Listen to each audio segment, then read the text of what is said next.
ನಮೋ ಸಿದ್ಧಾಣಂ. ಎಂದಿನಂತೆ ಇಂದು ಕೂಡ ನಾವೆಲ್ಲರೂ ಪೂಜ್ಯ 105 ಕ್ಷುಲ್ಲಕ ಧ್ಯಾನ ಸಾಗರ ಮಹಾರಾಜರ ಸನ್ನಿಧಾನದಲ್ಲಿ ಕುಳಿತುಕೊಂಡು ಒಂದಷ್ಟು ಧರ್ಮದ ವಿಚಾರವನ್ನು ಕುರಿತಾಗಿ ತಿಳಿದುಕೊಳ್ಳುವ ಪ್ರಯತ್ನವನ್ನು ಮಾಡ್ತಾ ಇದ್ದೇವೆ. ಕಳೆದ ಕೆಲವು ದಿನಗಳಿಂದ ನಾವು ಗುಣಸ್ಥಾನಗಳ ಕುರಿತಾದಂತಹ ವಿಷಯಗಳನ್ನು ತಿಳಿದುಕೊಳ್ತಾ ಇದ್ದೇವೆ. ನಾವೀಗ 5ನೆಯ ಗುಣಸ್ಥಾನದ ಕುರಿತಾದಂತಹ ಮತ್ತಷ್ಟು ಮಾಹಿತಿಗಳನ್ನು ನಾವು ಪೂಜ್ಯರಿಂದ ಪಡೆದುಕೊಳ್ಳುವ ಪ್ರಯತ್ನ ಮಾಡೋಣ. ತಮಗೆಲ್ಲರಿಗೂ ಕೂಡ ನಾನು ಈ ಧರ್ಮ ಸಭೆಗೆ ಸ್ವಾಗತವನ್ನು ಕೋರ್ತಾ ಇದ್ದೇನೆ.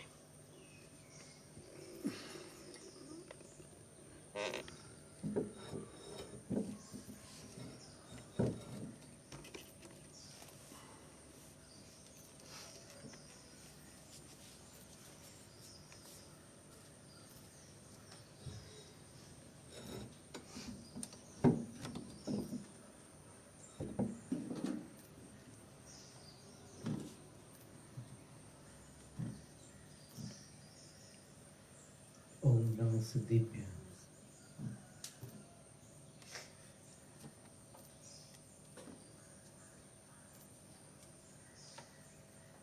पंचम गुणस्थान का वर्णन है,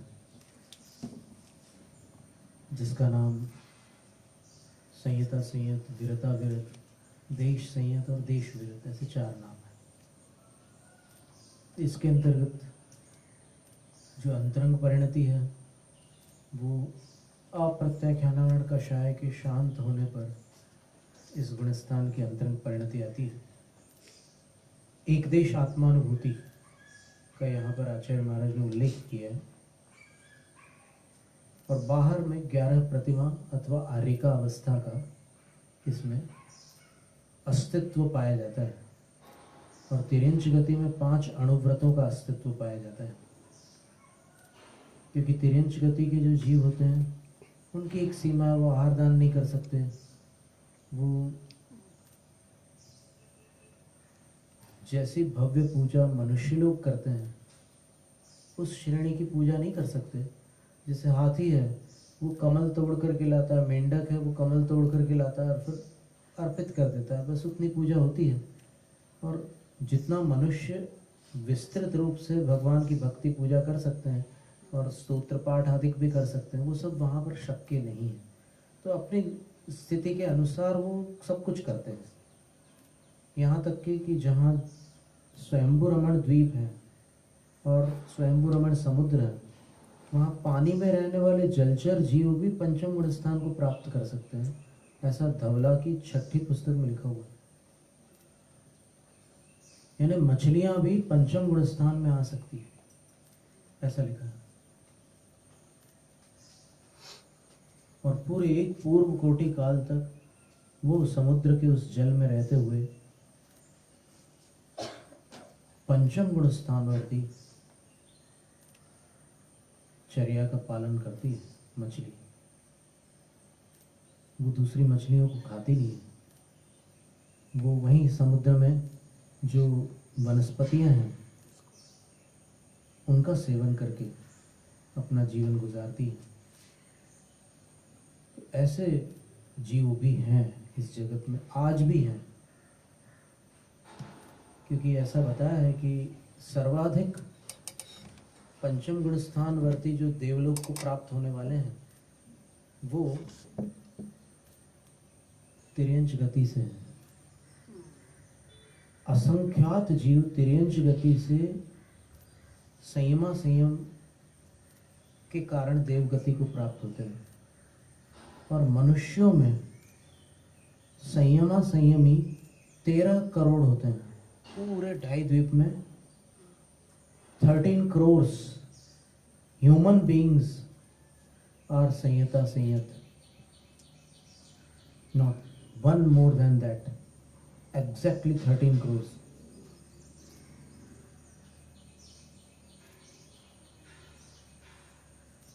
तो ये संयत गुणस्थान केवल मनुष्य गति में और तिर्यंच गति में होता है, नरक और देव गति में नहीं होता, क्योंकि वहां अणुव्रत और महाव्रत नहीं होते। और ये संयत गुणस्थान अणुव्रत और महाव्रतों के साथ होता है, आर्यिकाओं के महाव्रतों के साथ होता है और बाकी के अणुव्रतों के साथ होता है। पर अणुव्रतों की बहुत सारी श्रेणियां हैं, जो अपन ने पूर्व सत्र में यहाँ पर समझी थी कि एक तो सबसे प्रारंभिक अणुव्रत जो है वो तो दर्शन प्रतिमा जो प्रथम स्थान है श्रावक का, वहाँ पर पाए जाते हैं। और उन अणुव्रतों में अतिचार भी होते हैं, 25 अतिचार होते हैं। एक एक अणुव्रत के 5-5 अतिचार हैं, 5 अणुव्रतों के 25 अतिचार हैं। तो वैसी स्थिति चलती है। सम्यक दर्शन निरतिचार होता है प्रथम प्रतिमा में। फिर द्वितीय प्रतिमा में एक देशेन हिंसा नृतस्तेया ब्रह्म परिग्रहेभ्यो पंच पापेभ्यो विरति लक्षणानि पंचाणुव्रतानि।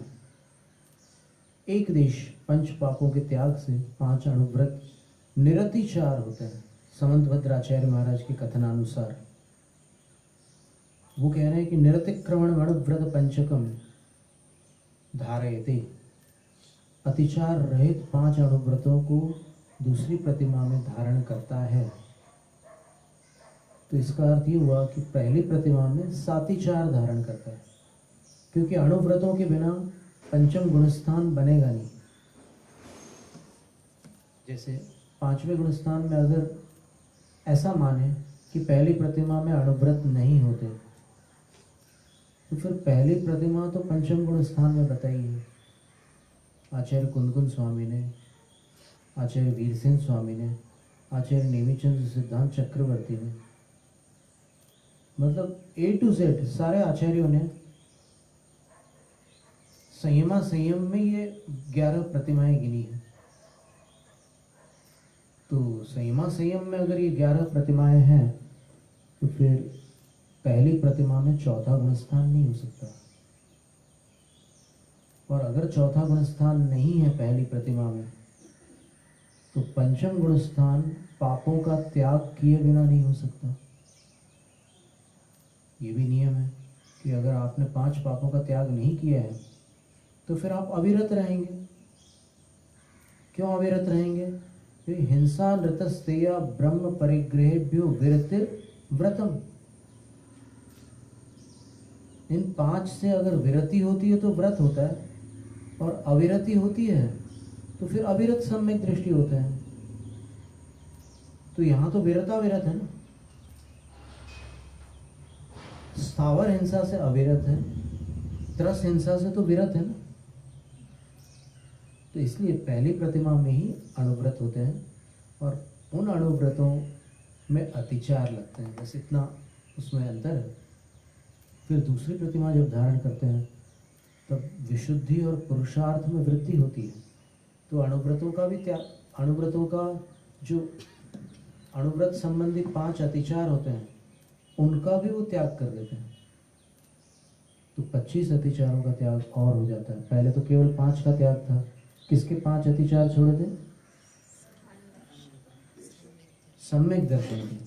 सम्यक दर्शन के जो 5 अतिचार थे वो पहली प्रतिमा में छोड़ गए, दूसरी प्रतिमा में 25 अतिचार और छोड़ दिए। फिर तीसरी प्रतिमा में सामायिक शिक्षा व्रत के अतिचार छोड़ दिए। चौथी प्रतिमा में प्रोषदोपवास शिक्षा व्रत के अतिचार छोड़ दिए। 5वीं प्रतिमा में भोगोपभोग परिमाण गुणव्रत के अतिचार छोड़ दिए। 6ठी प्रतिमा में ब्रह्मचर्य में एक कदम और प्रगति की। अणुव्रतों में क्या था? स्वदार संतोष व्रत था, लेकिन उसमें कोई मर्यादा का निर्धारण नहीं था। अब क्या हो गया? दिन में ब्रह्मचर्य से रहेंगे और रात में जल, औषध और तांबूल का भी सेवन नहीं करेंगे। ऐसा श्रावकाचार ग्रंथों में अपन संग्रह तुलनात्मक अध्ययन करते हैं तो फिर पता चलता है कि इनका भी वहाँ त्याग हो जाता है। और तदुपरांत 7वीं प्रतिमा में वैवाहिक जीवन जीते हुए भी पूर्ण ब्रह्मचर्य का पालन करते हैं। 7म प्रतिमा में। 8म प्रतिमा में आजीविका का त्याग कर देते हैं, यानी अर्थोपार्जन जिसको कहते हैं ना, इनकम, उसको छोड़ देते हैं। वो सैलरी के रूप में हो या फिर प्रॉफिट के रूप में हो या किसी भी तरीके से हो, इनकम का त्याग कर देते हैं। और फिर 9वीं प्रतिमा में परिग्रह का त्याग कर देते हैं। जो इनकम के मेथड्स थे उसका त्याग 8वें में किया, और जो कलेक्ट हुआ है, जो डिपॉजिट है अपने पास, तो 10 प्रकार का जो परिग्रह है जो अपने पास स्टोर किया हुआ है, संग्रहित है, उनका स्वामित्व छोड़ देते हैं। यानी अब बैंक बैलेंस जो है वो अपने किसी और कुटुंबी को वो कर देंगे, ट्रांसफ़र कर देंगे, लेकिन अपने नाम से वो न तो ज़मीन रख सकते हैं, न मकान रख सकते हैं, न दुकान रख सकते हैं, और न आभूषण रख सकते हैं, सब कुछ छोड़ देते हैं। तो परिग्रह त्याग प्रतिमा, 9वीं प्रतिमा बड़ी भारी प्रतिमा होती है। और 10वीं प्रतिमा में आरंभ और परिग्रह संबंधी जो उनको अनुभूतियां रही जीवन काल में, क्योंकि पहले तो थे उनके पास आरंभ और परिग्रह, तो वो एक्सपीरियंस्ड है, तो वो अपने कुटुंबी सदस्यों को, कुटुंब के सदस्यों को अगर शेयर करने बोलते हैं कि आप अपने कुछ अनुभव बताइए ताकि हम लोग उससे लाभ ले लें। आपने तो त्याग कर दिया, लेकिन अभी हम लोग तो संसार में हैं, हम लोगों ने तो त्याग नहीं किया, तो हमें कुछ मार्गदर्शन दीजिए। तो फिर वो कहते हैं कि मेरी 10वीं प्रतिमा हो चुकी है, 9वीं प्रतिमा तक तो मैं तुम्हें मार्गदर्शन दे सकता था, लेकिन 10वीं प्रतिमा में मैं सांसारिक कार्यों का मार्गदर्शन नहीं दे सकता। तो वो अनुमति त्याग नाम की प्रतिमा होती है। और 11वीं प्रतिमा गृह त्याग प्रतिमा होती है, और उद्दिष्ट आहार त्याग प्रतिमा होती है। 5 प्रकार के उद्दिष्ट का त्याग होता है 11वीं प्रतिमा में। आहार, उपकरण, शैया, आसन और आवास। अपने नाम से बना हुआ आहार, अपने नाम से बना हुआ उपकरण, अपने नाम से बना हुआ सोने का जो पाटा वगैरह होता है, अपने नाम से बना हुआ बैठने का आसन, और अपने नाम से बना हुआ कोई कक्ष वगैरह जहाँ पर रुकना होता है, वो 11वीं प्रतिमाधारी जो क्षुल्लक, क्षुल्लिका और एलक जी हैं, ये तीनों ग्रहण नहीं कर सकते। 11वीं प्रतिमा में यही 3 होते हैं, क्षुल्लक, क्षुल्लिका और एलक महाराज। 11वीं प्रतिमा में यही होते हैं, तो इनको वो ग्रहण नहीं कर सकते, इन 5 को। और भिक्षा पूर्वक आहार लेना होता है उनको, ऐसे निमंत्रण से नहीं, पड़गान से आहार लेंगे वो। और भिक्षा पूर्वक आहार लेने की जो विधि है, उस विधि का नाम नवोपचार विधि। और नवोपचार विधि के विषय में अनेक ग्रंथों में जब शोध करके हमने देखा, तो फिर हमें यही मिला कि क्षुल्लक नवोपचार विधि पूर्वक आहार लेते हैं। 11वीं प्रतिमा में सभी क्षुल्लक, एलक, क्षुल्लिका सब नवोपचार विधि पूर्वक आहार लेते हैं। अब वो चाहे प्राचीन ग्रंथ हो चाहे नवीन ग्रंथ हो, सबसे प्राचीन अपन देखें तो फिर आचार्य कुंदकुंद स्वामी का चारित्र पाहुड़ है। उसमें चारित्र पाहुड़ में लिखा है कि जो शिक्षा व्रत का धारक श्रावक होता है, उसका पहला शिक्षा व्रत सामायिकम च पढ़मम विधियम पोषहम। सामायिक शिक्षा व्रत पहला शिक्षा व्रत है, और दूसरा शिक्षा व्रत प्रोषद उपवास है। तय्यम च अतिहि पूज्यम, तय्यम च अतिहि पूज्यम चौथ सल्लेखना अंते। तीसरा शिक्षा व्रत अतिथि पूजा है, कहीं पर इसको अतिथि सत्कार भी कहा है, और कहीं पर इसको अतिथि संविभाग भी कहा है, और इसका चौथा नाम वैयावृत्ति शिक्षा व्रत भी। तो अब इस पर विचार करना है कि अतिथि कौन है। तत्वार्थ वृत्ति ग्रंथ में अतिथि की परिभाषा इस प्रकार दी हुई है, अतिथि भिक्षार्थम भ्रमति इति अतिथि। जो अतन करते हैं, अर्थात भिक्षा वृत्ति से भ्रमण करते हैं, आहारचर्या के लिए जब निकलते हैं तो भिक्षा वृत्ति से भ्रमण करते हैं, वो अतिथि है। तो भिक्षावृत्ति से कौन कौन भ्रमण करते हैं दिगंबर आमनाय में? आपकी जानकारी में अगर हो तो बता सकते हैं? आचार्य, उपाध्याय, दिगंबर साधु, गणिनी आर्यिका, फिर शेष आर्यिका, एलक, क्षुल्लक और क्षुल्लिका। कितने हो गए? दिगंबर मुद्राधारी 3 हुए, आर्यिका 2 हुई, गणिनी और संगस आर्यिका 7। और फिर ये 3 हुए, हो गए ना? तो 3, 2 और 3, 8। ये 8 जो होते हैं ये भिक्षा से ही आहार लेते हैं। तो भिक्षा से आहार लेने वाले अतिथि कहलाते हैं। और आचार्य कुंद स्वामी ने लिखा है अति ही पूज्यम। ये तीसरा शिक्षा व्रत है श्रावकों का कि अतिथि की पूजा करना। और अतिथि की पूजा कब करेंगे?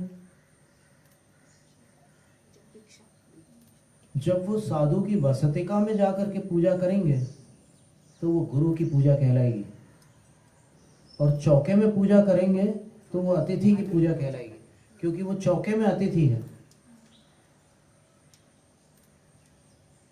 वो अगर सभा में विराजमान है आचार्य महाराज, तो आप उनको अतिथि कैसे कहोगे?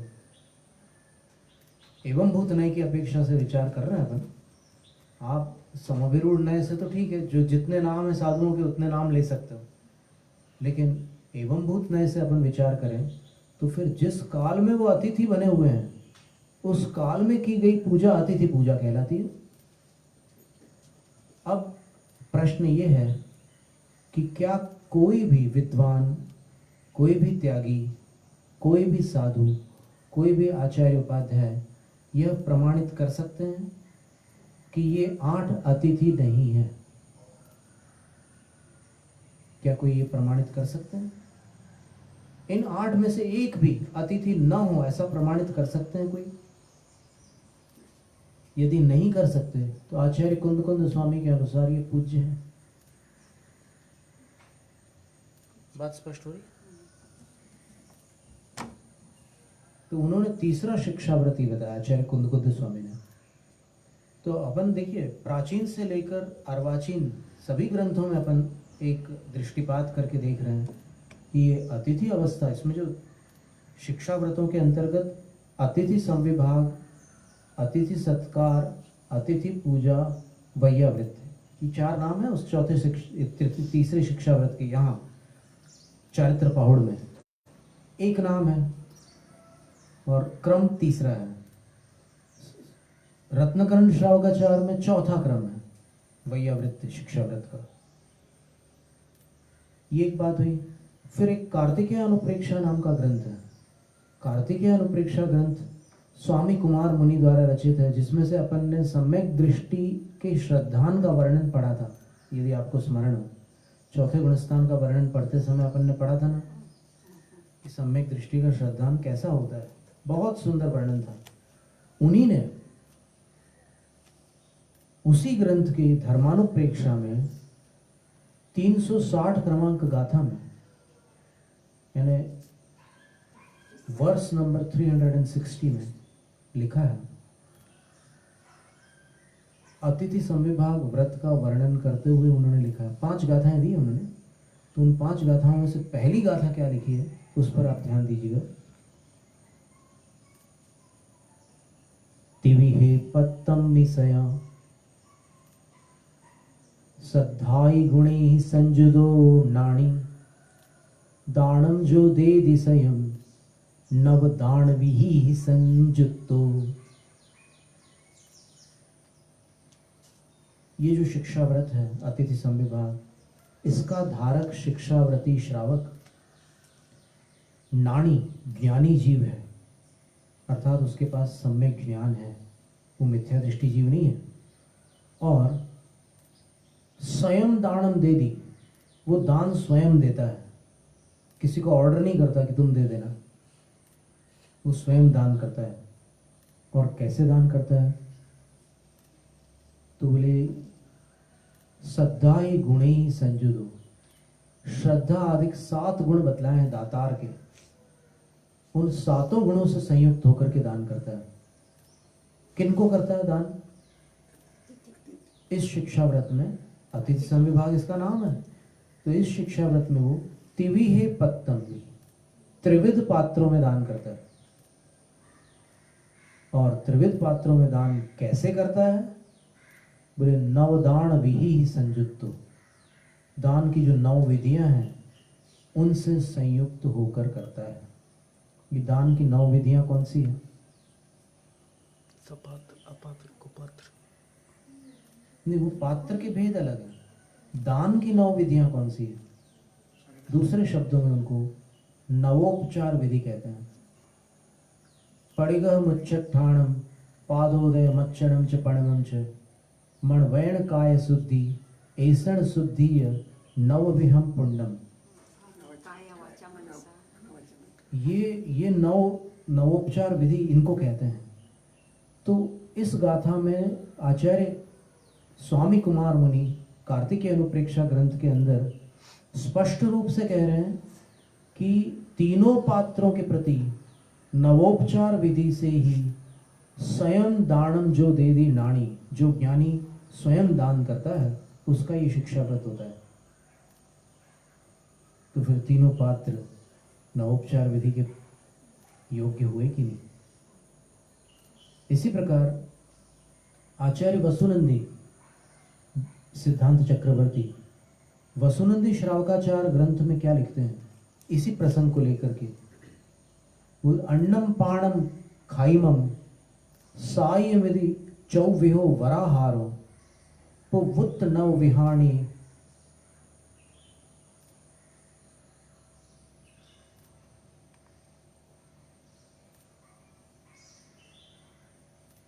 अन्न, पान,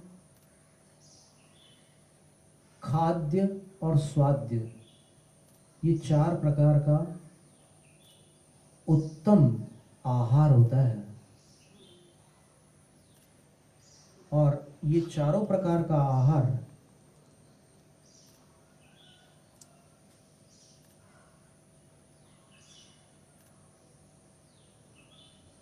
पुवुत नव विहाणी ही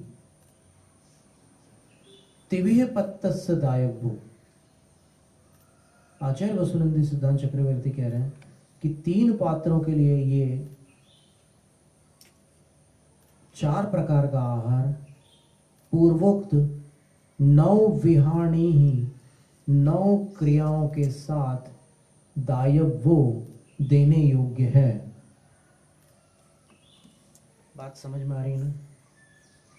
जिनको ये शंका रहती है कि आर्यिका की नवोपचार विधि करना कि नहीं करना, जिनको ये शंका रहती है कि एलक शुल्लक शुल्लिका की नवोपचार विधि करना कि नहीं करना,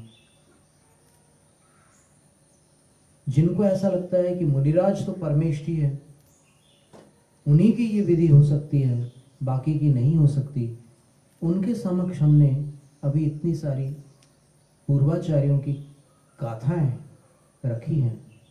इनका जो अर्थ यहाँ पर आपके समक्ष प्रस्तुत किया जा रहा है, इससे कोई भिन्न अर्थ हो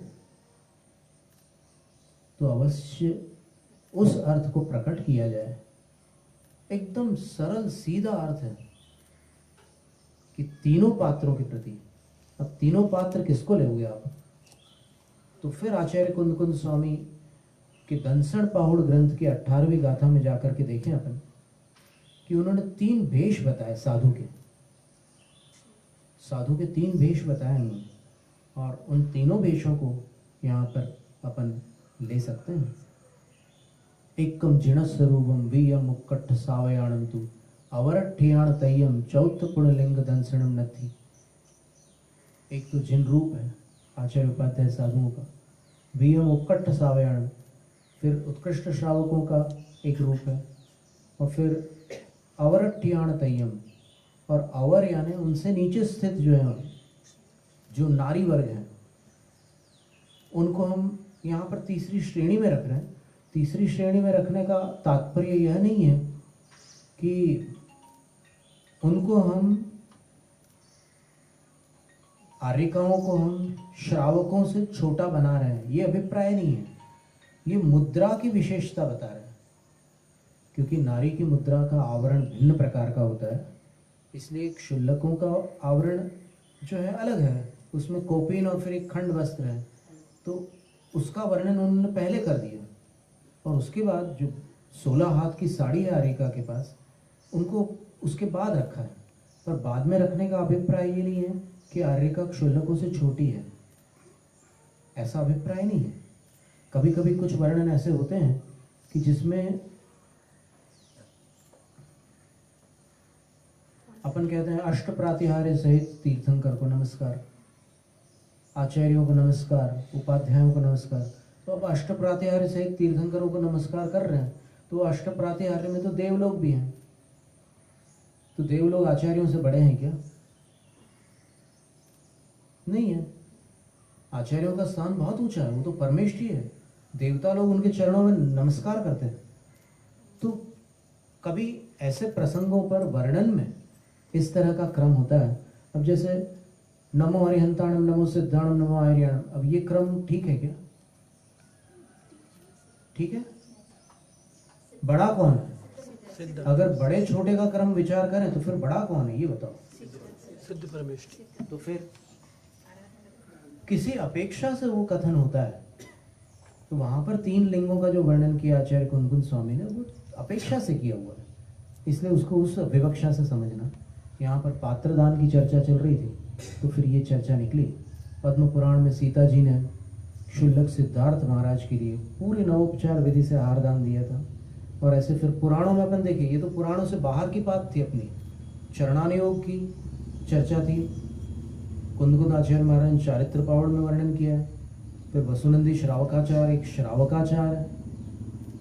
कार्तिकेय अनुप्रेक्षा में धर्मानुप्रेक्षा के अंतर्गत व्रत का वर्णन करते हुए उन्होंने नवोपचार विधि की बात की है तीनों पात्रों के लिए। तो इतने सारे ग्रंथों के आधार मिलने पर अब जो धारणाएं चली आ रही है सवस्त्र पूजा के विषय में, उस पर एक बार पुनर्विचार अपेक्षित है। आग्रह करने से कोई लाभ नहीं होता, आग्रह करने से नए पंथ खड़े हो जाते हैं और कषायें उत्पन्न हो जाती है। आप आगम को पकड़ो ना, आग्रह को क्यों पकड़ रहे हो? आग्रह को पकड़ना कषाय मार्ग है, आगम को पकड़ना ज्ञान मार्ग है। जैनम जय प्रशासन।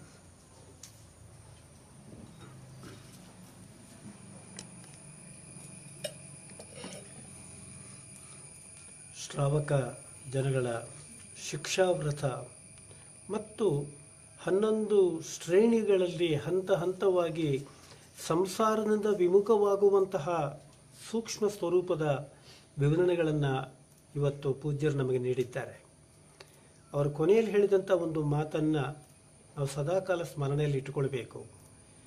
ಆಗ್ರಹವನ್ನು ಹಿಡಿಯುವುದಲ್ಲ, ಶಾಸ್ತ್ರವನ್ನು ಹಿಡಿಯುವುದು. ನಾವು ಆಗ್ರಹವನ್ನು ಹಿಡಿದುಕೊಂಡಾಗ, ನಮ್ಮದೇ ಸರಿ ಅಂತ ನಾವು ವಾದ ಮಾಡಲಿಕ್ಕೆ ಹೊರಟಾಗ, ವಾದದಲ್ಲಿ ಗೆಲ್ಲುವ ಹಠ ಬಂದಾಗ ಏನಾಗುತ್ತೆ ಅಂತ ಹೇಳಿದ್ರೆ, ಅದರಿಂದ ಮತ್ತೊಂದು ಪಂಥ ಹುಟ್ಕೊಳ್ಬೋದೇ ಹೊರತಾಗಿ ಸತ್ಯಕ್ಕೆ ನಾವು ದೂರವಾಗ್ತಾ ಹೋಗ್ತೇವೆ. ನಾವು ಏನನ್ನೇ ಹೇಳುವುದಿದ್ರು, ಏನನ್ನೇ ಚರ್ಚೆ ಮಾಡೋದಿದ್ರು, ಏನನ್ನೇ ಅರ್ಥ ಮಾಡಿಕೊಳ್ಳುವಂಥದ್ದಿದ್ರೂ ಕೂಡ ಅವಕ್ಕೆ ಶಾಸ್ತ್ರದ ಆಧಾರದ ಬೆಂಬಲ ಅನ್ನುವಂಥದ್ದು ಬೇಕಾಗತ್ತೆ. ಸ್ವಾಧ್ಯಾಯಂ ಪರಮಂ ತಪಃ ಅಂತ ಹೇಳುವಾಗ ಆ ಮಾತಿನ ಅರ್ಥ ಇದೇನೆ. ಎಲ್ಲಿಯ ತನಕ ಸ್ವಾಧ್ಯಾಯ ಅನ್ನುವಂಥದ್ದು ನಡೀತಾ ಹೋಗ್ತದೆಯೋ ಅಲ್ಲಿ ಆಗ್ರಹಕ್ಕೆ ಅವಕಾಶ ಇರೋದಿಲ್ಲ. ಯಾವಾಗ ಆಗ್ರಹ ಬರುತ್ತೆ ಅಂತ ಹೇಳಿದ್ರೆ, ಯಾವಾಗ ನಮ್ಮ ಗ್ರಹಿಕೆಯೇ ಅಂತಿಮ ಅಂತ ನಾವು ತಿಳ್ಕೊಳ್ತಾ ಹೋಗ್ತೇವೆ, ಆಗ ಆಗ್ರಹ ಬರುತ್ತೆ. ಆ ರೀತಿಯ ಆಗ್ರಹಕ್ಕೆ ನಾವು ಅವಕಾಶವನ್ನು ಮಾಡಿಕೊಡದೆ ಇನ್ನಷ್ಟು ಮತ್ತಷ್ಟು ಸ್ವಾಧ್ಯಾಯದಲ್ಲಿ ನಾವು ಮುಂದುವರಿಸ್ಕೊಳ್ತಾ ನಮ್ಮ ವ್ಯಕ್ತಿತ್ವವನ್ನು, ನಮ್ಮ ಆತ್ಮನ ಶುಚೀಕರಣವನ್ನು ಮತ್ತಷ್ಟು ನಾವು ಮಾಡ್ತಾ ಹೋಗೋಣ ಎನ್ನುವಂಥ ಆಶಯದೊಂದಿಗೆ ಇವತ್ತಿನ ಧರ್ಮಸಭೆಗೆ ನಾವು ಮಂಗಳವನ್ನು ಹಾಡ್ತಾ ಇದ್ದೇವೆ. ನಮೋ ಸಿದ್ಧಾರ್ಣಂ ವರ್ಧತಾಂ ಜಿನಶಾಸನಂ. क्लियर था नहीं?